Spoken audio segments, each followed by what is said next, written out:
Hey guys, welcome to the education point. आज हम क्या डिस्कस करेंगे? आज हम डिस्कस करेंगे कि एसिड, बेस और साल्ट ये क्या होते हैं। हम क्या क्या करते हैं, जिस तरह हमारे जितने भी केमिकल कंपाउंड्स होते हैं या फिर केमिकल सब्सटेंसेस होते हैं उनको तीन ग्रुप में डिवाइड करते हैं इनके नेचर के हिसाब से। वो कौन कौन से हैं? एक होता है एसिड, एक होता है बेस और एक होता है साल्ट। अब हमें किन चीजों से मिलते हैं और ये हमें किस तरह पता लगे कि इसके अंदर ये एसिड है या फिर ये बेस है, इनके बारे में हम आगे चैप्टर में डिटेल से डिस्कस करेंगे। हम एसिड का हमारे डेली लाइफ में भी यूज होता है और बेसिस का भी होता है और साल्ट का भी होता है। अगर मैं एसिड की बात करूं तो हमारे स्टोमक के अंदर हाइड्रोक्लोरिक एसिड बनता है। उसका क्या काम है? वो हमारे पेट के अंदर डाइजेशन में हेल्पफुल होता है। और अगर बेस की बात करें तो बेस बेस आपने देखा होगा कि बेकिंग सोडा होता है। बेकिंग सोडा किस लिए यूज होता है? बेकिंग सोडा बेकिंग के लिए यूज होता है, मीन्स कई चीजों में उसको फ्लाउट लाने के लिए, जैसे हम केक बनाते हैं उसमें यूज होता है और ब्रेड बनाते हैं उसके अंदर यूज होता है। और साल्ट की बात करें तो साल्ट आपको पता ही होगा कि जो हम घरों में यूज करते हैं कॉमन साल्ट, जिसे हम नमक बोलते हैं, वो भी क्या होता है कि साल्ट होता है। अब आगे हम इनके बारे में डिटेल से डिस्कस करेंगे कि किस तरह के एसिड होते हैं और कौन बेसिस की कौन सी टाइप है और एसिड की कौन सी है और साल्ट क्या होते हैं, और हमें किस तरह पता लगे कि ये एसिड है, ये बेस है और ये साल्ट है। हमने क्या बताया था कि केमिकल सब्सटेंसेस को कितने पार्ट्स में डिवाइड कर सकते हैं? तीन पार्ट्स में या फिर तीन ग्रुप्स में। वो ग्रुप कौन कौन से हैं? ये होंगे एसिड्स, बेस और साल्ट्स। अब हम इनके बारे में डिटेल से डिस्कस करेंगे कि एसिड क्या होते हैं। एसिड वो चीजें होती हैं जिनका टेस्ट श्योर होता है, मीन्स खट्टे होते हैं। और बेसिस बेसिस का टेस्ट कैसा होता है? ये कड़वे होते हैं टेस्ट में। और जो बेसिस होते हैं वो सोपी होते हैं, मीन्स अगर हम उनको टच करें तो जैसे साबुन में चिकनाई होती है ना, वैसे ही इसके अंदर बेसिस के अंदर भी फील होती है। और जो एसिड है, एसिड में सोपी फील नहीं होता हमें। लेकिन अगर हम इन्हें डायरेक्ट छुएंगे तो एसिड से क्या होता है, हमें नुकसान भी हो सकता है, क्योंकि ये बहुत ही हार्मफुल और डेंजरस होते हैं। अब आगे स्लाइड्स में डिस्कस करेंगे कि एसिड्स का किस तरह पता लगाया जाए और बेसिस का किस तरह पता लगाया जाए कि ये बेस है या फिर एसिड है। इनका पता लगाने के लिए क्या करते हैं? हम इंडिकेटर्स का यूज करते हैं। इंडिकेटर क्या करेगा कि जैसे हम उसके ऊपर एसिड या बेस डालेंगे तो अगर उसके अंदर कुछ चेंज होता है तो फिर उससे हमें ये पता लग जाएगा कि इसके अंदर एसिड है या फिर बेस है। इंडिकेटर भी दो तरह के होते हैं, एक होते हैं नेचुरल इंडिकेटर और एक होते हैं सिंथेटिक इंडिकेटर। नेचुरल इंडिकेटर जिस तरह लिटमस पेपर या फिर हम चाइना रोज, और जो सिंथेटिक इंडिकेटर हो जाएगा वो हो जाएगा फिनोल्फथैलीन। अब आगे हम इनके बारे में डिस्कस करेंगे। जैसा कि हमने बताया था कि acid, bases and salts are three important group of chemical compound, means जितने भी केमिकल कंपाउंड है या फिर केमिकल सब्सटेंसेस हम उनको तीन ग्रुप में डिवाइड कर सकते हैं। कौन से? एसिड, बेस और साल्ट। एसिड की बात करें तो हमारे स्टमक के अंदर एसिड बनता है, वो कौन सा होता है? वो होता है हाइड्रोक्लोरिक एसिड। और जो बेस की बात करें तो वो कौन बेस हो जाएगा? एक बेकिंग सोडा। बेकिंग सोडा को का जो केमिकल नेम है वो कौन सा होता है? वो होता है सोडियम हाइड्रोजन कार्बोनेट। और साल्ट हो जाएगा कॉमन साल्ट, जिसका केमिकल नेम होता है सोडियम क्लोराइड। ये हमें डेली लाइफ में देखने को मिल जाते हैं। ये कुछ एग्जाम्पल है एसिड, बेस और साल्ट्स के। अब हम पढ़ेंगे कि इंडिकेटर्स क्या होते हैं।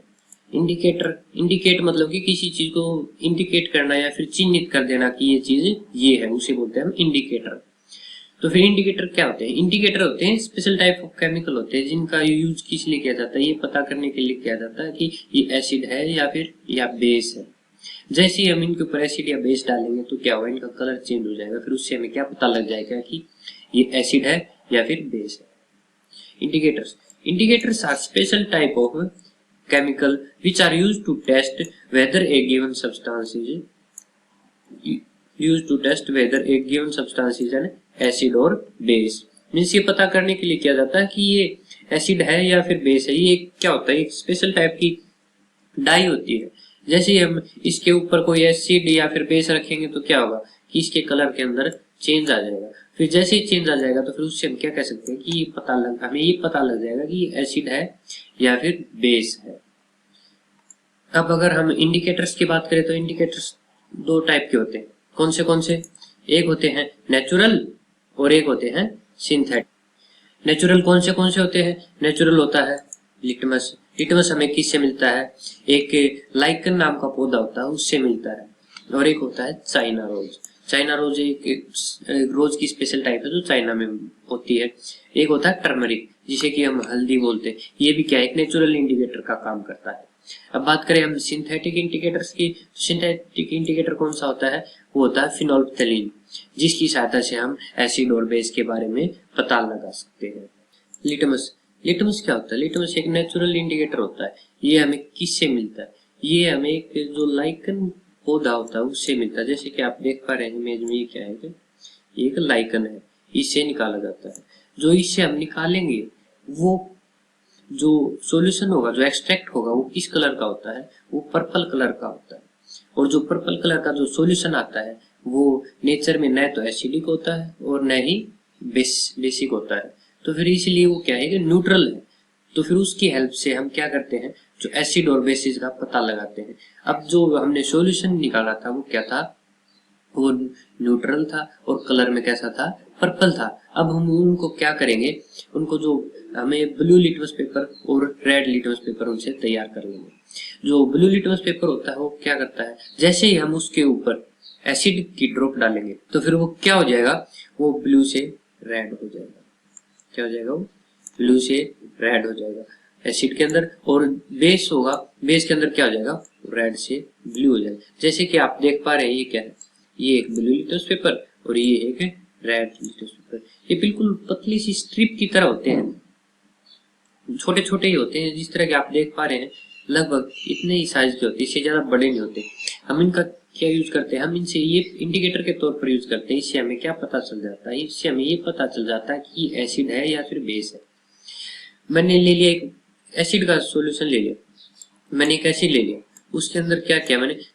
एसिड, जैसे ही मैंने एसिड लिया तो फिर उसके क्या किया? मैंने उसका लिटमस टेस्ट किया। लिटमस टेस्ट के अंदर क्या किया कि जो ब्लू लिटमस है मैंने उसको लिया, तो फिर ब्लू लिटमस को क्या कर देते हैं? एसिड ब्लू लिटमस को रेड कर देते हैं। कैसे कर देंगे? रेड। तो फिर इसे अगर इसका कलर चेंज हो गया तो फिर उससे क्या होगा? इससे मुझे पता लग जाएगा कि ये क्या है? एसिड। अगर मान लिया मैंने इसकी कोई और सॉल्यूशन है, मैंने उसको ब्लू लिटमस पेपर के ऊपर डाला, उसका क्या हुआ? उसका कोई कलर चेंज नहीं हुआ, तो इसका मतलब क्या है? वो एसिड नहीं है। फिर मैंने क्या किया? उसको रेड लिटमस पेपर के ऊपर डाला, अगर उसका रेड से क्या हो गया? उसका कलर ब्लू हो गया, तो इसका मतलब क्या हो जाएगा? वो बेस हो जाएगा। इस तरह ये हमारी हेल्प करते हैं। इससे हमें ये पता चल जाता है कि ये एसिड है या फिर बेस है। जैसे कि आपने घर में देखा होगा कि नींबू, नींबू क्या है? सिट्रस फ्रूट है। उसके अंदर आपको क्या बताया था कि क्या उसके अंदर क्या होता है? एसिड होते हैं। क्यों होते हैं एसिड? क्योंकि उसका टेस्ट कैसा होता है? खट्टा होता है। और अगर उसको टेस्ट करने के लिए हम क्या करेंगे? जो थोड़ा सा नींबू लेंगे, उसके अंदर थोड़ा सा पानी मिक्स कर लेंगे, नींबू का रस लेंगे, उसके जैसे ही हम ब्लू लिटमस के ऊपर डालेंगे तो फिर क्या होगा? उसका कलर रेड हो जाएगा। इसी तरह हम बेकिंग सोडा का भी कर सकते हैं। बेकिंग सोडा क्या एक बेस है, उसके लिए हम क्या करेंगे? अगर उसको ब्लू के ऊपर डालेंगे तो उसका क्या होगा? कलर चेंज नहीं होगा।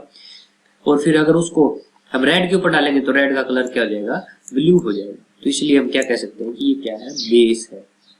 और इसको अगर याद करने का अच्छा तरीका बताऊं तो आप एक नाम याद कर लेना, अनिल। अनिल के अंदर क्या होता है? ए क्या होता है? एसिड। नील, नी से नीला और ल से लाल। अनिल के अंदर क्या हो जाए? नीले को किस में कन्वर्ट कर देता है? ये लाल में कन्वर्ट कर देता है। जैसे कि आप देख पा रहे हैं, acid turns blue litmus to red. Anil से आप याद कर सकते हैं कि एसिड किसको? नीले को लाल में कन्वर्ट कर देता है। ये आपको याद करने के लिए इससे आसानी हो जाएगी। हमारा दूसरा नेचुरल इंडिकेटर क्या है? China rose. चाइना रोज को हिंदी में क्या बोलते हैं? इसको हम गुड़हल भी बोल देते हैं। ये हमें किससे मिलता है? ये किस तरह का फूल होता है? इसके जो ये फूल है हम इससे ही निकालते हैं। क्या ये हमारा चाइना ये इंडिकेटर? तो ये हमें नेचर से मिलता है, तो इसलिए ऑब्वियसली हम इसको क्या कहेंगे? नेचुरल इंडिकेटर कहेंगे। ये किस तरह का होता है? ये लाइट पिंक कलर का होता है। क्या होता है? It is a natural indicator and it is a light pink coloured solution. जो लाइट पिंक कलर का होता है, अगर ये इसके अंदर हमने कोई सॉल्यूशन डाला तो अगर उसका कलर मैजेंटा हो जाता, magenta means deep pink colour हो जाता, तो फिर उससे क्या होगा, हमें ये पता चल जाएगा कि एसिड है। अगर ये मैजेंटा होने की बजाय अगर ये ग्रीन कलर में चेंज हो जाता, तो फिर उससे क्या पता लग जाएगा कि ये हमें कि जो सॉल्यूशन डाला वो क्या है, बेसिक है। अगर मान लिया मैंने कोई पिंक सॉल्यूशन, ये पिंक कलर्ड जो चाइना रोज एक्सट्रैक्ट है ये ले लिया मैंने एक टेस्ट ट्यूब में, और मैंने कोई दूसरा सॉल्यूशन लिया, उसके मुझे पता नहीं कि इसके अंदर क्या है, ये एसिड है या फिर बेस है। फिर मैंने क्या किया, धीरे से जो उसकी 2-3 बूंदे इस जो चाइना रोज इंडिकेटर इसके अंदर डाल दी। फिर देखा कि मैंने अगर उसका कलर क्या हो जाता है, मैजेंटा तो हो जाता है, तो इसका मतलब वो क्या है, एसिड है। अगर ग्रीन हो जाता है तो फिर वो क्या है, बेस है। इसका मतलब क्या है, बेस। तो इस तरह इंडिकेटर है ना हमारी हेल्प करते हैं ये आइडेंटिफाई करने के लिए कि ये एसिड है या फिर या बेस है। अब हमारा लास्ट और थर्ड नेचुरल इंडिकेटर है, वो कौन सा है, टर्मरिक। टर्मरिक किसे बोलते हैं हम, हल्दी को बोलते हैं। ये किस कलर के होते हैं, ये होती है येलो कलर की। जैसे आपने देखा हो कि हम घरों में जो हल्दी यूज करते हैं ये वही है, तो फिर उसका कलर क्या होता है, येलो। ये क्या काम करता है, एक नेचुरल इंडिकेटर का काम करता है। ये क्या करता है, जैसे ही हम इसके ऊपर अगर कोई सॉल्यूशन डालेंगे तो अगर इसका कलर क्या हो जाता है, रेड। अगर रेड हो गया तो इसका मतलब उसको क्या है कि बेसिक सॉल्यूशन है, मीन्स उसके अंदर क्या है, बेस है। अगर वो येलो एज इट इज रहता है तो फिर इसका मतलब क्या कहेंगे हम, वो एसिड सॉल्यूशन है। ये गलती से टाइप हो गया, यहाँ पे आयन की बजाय इन आएगा, ठीक है, वो को स्किप कर देना। तो turmeric paper is yellow in acid solution, means जैसे एसिड डालेंगे तो उसके अंदर कोई चेंज नहीं होगा, कलर वैसे का वैसा रहेगा, और जो बेसिक सॉल्यूशन होगा वो उसका कलर चेंज करके क्या कर देगा, उसको येलो से रेड कर देगा। अब हमारे नेचुरल इंडिकेटर कंप्लीट हो चुके हैं। अब हम डिस्कस करेंगे सिंथेटिक इंडिकेटर।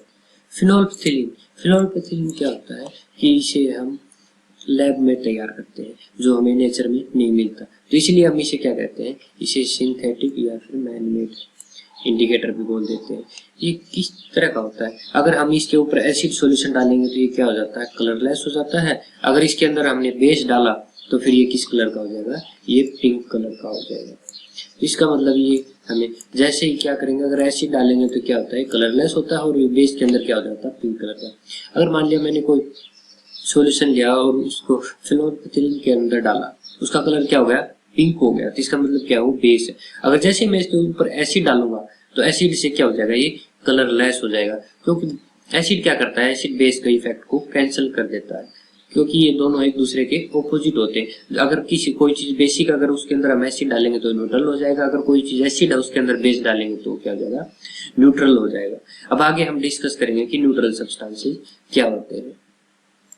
न्यूट्रल सब्सटेंसेस वो सब्सटेंसेस होते हैं जिनका इंडिकेटर के ऊपर कोई इफेक्ट नहीं पड़ता, मींस जो इंडिकेटर है वो एज इट इज रहेगा, उसका कोई कलर चेंज नहीं होगा, ना उसके अंदर वो कोई चेंज आएगा। तो इसका मतलब न्यूट्रल है, वो ना तो क्या है, एसिडिक है, और ना ही बेसिक है। तो फिर न्यूट्रल सब्सटेंसेस क्या कहेंगे, these are those substances which have no effect on indicator, means इनका इंडिकेटर के ऊपर कोई इफेक्ट नहीं पड़ता। अगर कोई इफेक्ट नहीं पड़ता तो इसका मतलब उनका नेचर कैसा होगा, ये such substances are neither acidic and nor basic, means ना ही एसिडिक है और ना ही बेसिक है। और देख पा रहे the substances whose solution do not change the color of indicator in any way are called neutral substances, means वो इंडिकेटर के ऊपर इनका कोई इफेक्ट नहीं पड़ता। अब न्यूट्रल सब्सटेंसेस होते कौन कौन से, जैसे कि प्योर वाटर, कॉमन साल्ट और शुगर, ये सभी क्या है, न्यूट्रल सब्सटेंसेस है। आशा करता हूँ कि आपको समझ में आया होगा जो भी आज करवाया। आगे के लेक्चर में हम डिस्कस करेंगे कि एसिड्स क्या होते हैं। Thank you for watching video, like and subscribe our channel.